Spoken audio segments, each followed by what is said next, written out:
Ya. Jadi mulut itu bisa baik, bisa jahat. Otak nggak bisa.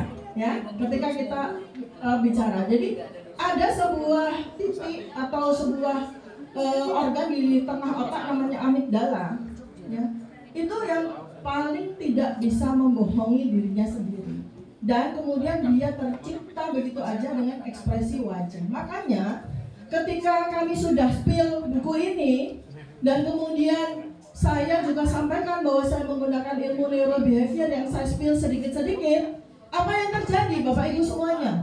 Joko Widodo semakin tidak sanggup untuk pergi keluar rumah.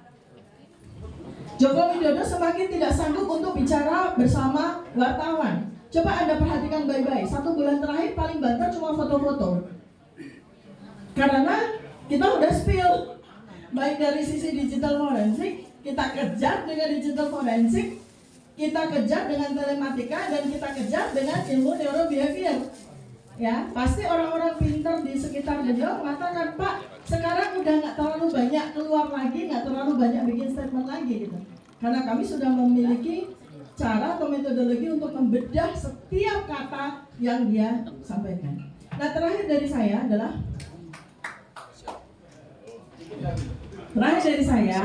200 tahun yang lalu, ya, 200 tahun yang lalu ada seorang pejuang, ya, 200 tahun yang lalu itu 1825. Sekarang 2025 ya. 200 tahun yang lalu ada seorang pejuang, ya, melakukan jihad fisabilillah selama 5 tahun berturut-turut. Dialah Pangeran Diponegoro. Ya. Nah, 200 tahun kemudian muncul bocil-bocil kayak begini. Saya bilang orang yang sekarang ini paling ditakuti sama Jokowi ya kita ini. Kenapa? Karena kita bertiga ini bocah edan kabeh. Edan kabeh itu siapa ya? Ya nggak punya rasa takut gitu ya, karena ya sudah, kalau memang kita sudah dipilih untuk mewakili teman-teman, mewakili semua orang untuk berjihad, ya sudah, kita berjihad gitu. 2 hari yang lalu kami bertiga main ke tempatnya Abangda Jenderal Napoleon Bonaparte, diberikan nasihat yang luar biasa. Jadi kalau mau berani itu jangan kepalang tanggung gitu kan. Kalau mau berani jangan kepalang tanggung, terutama saya gitu ya. Kayak apa sih rasanya di penjara gitu ya? Kan semua orang pasti berpikir akan, oh ya namanya terbang kan menakut-nakuti kita gitu kan ya. Tapi saya lihat kakak saya sebelahnya, abang saya sebelah, dia udah pernah di penjara 9 bulan, tapi nggak kapok. Oh, berarti enak tuh ya? Pasti enak itu lah, makanya saya pengen gitu. Kayak apa gitu?